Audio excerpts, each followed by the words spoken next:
Let's build a quick workflow inside TinyCommand. This one will automatically qualify leads and route them based on how promising they are. Let's start. First, we'll go to the Workflows section. I'll pick our lead generation form from last time as the trigger. That's what will kick this off every time someone fills it out. Next, I'll add the AI Scout agent. This agent will analyze the lead for us.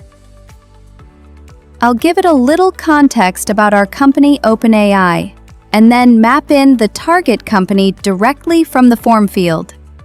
For company details, I'll let the AI figure it out automatically. The output I need here, I'll just select all the options.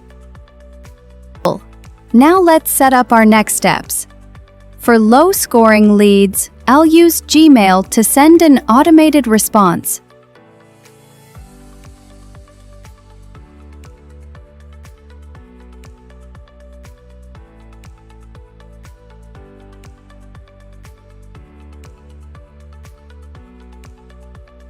We'll just select our pre-built email template, map the name variable, and it's ready to go.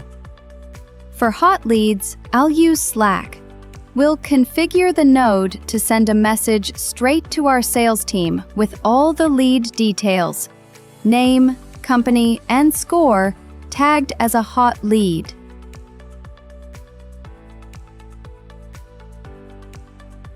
Now for the middle ground, this is where the human-in-the-loop step comes in.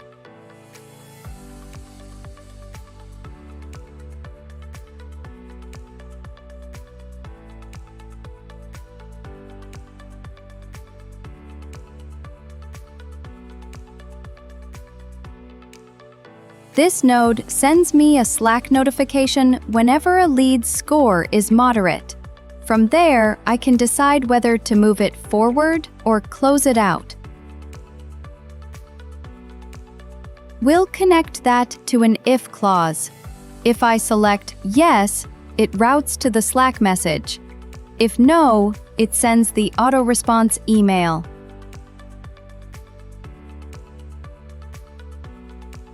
Finally, we'll link everything together using conditional logic. If the qualification score is 4 or below, send the auto-response.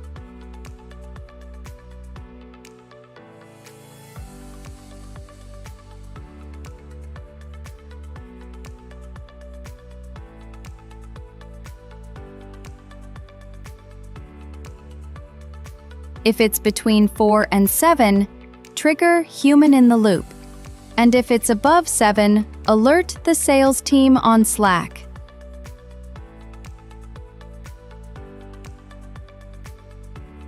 And that's it.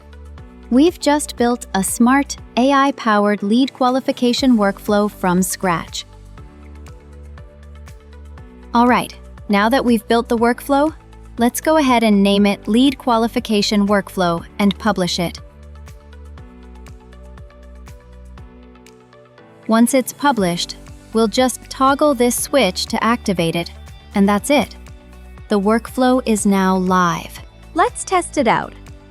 I'll quickly submit the lead form we created earlier.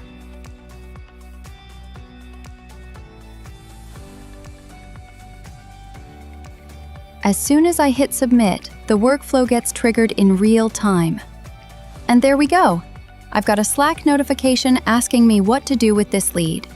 If I choose yes, TinyCommand automatically sends out the Slack response we set up. You can see that message here. If you ever want to check how the workflow actually ran behind the scenes, just head over to Execution History. Here, you can see every instance of the workflow, complete with timestamps, execution logs, and all the node details. That's how easy it is to build, publish, and test a workflow in TinyCommand. From trigger to action to visibility, all in one place.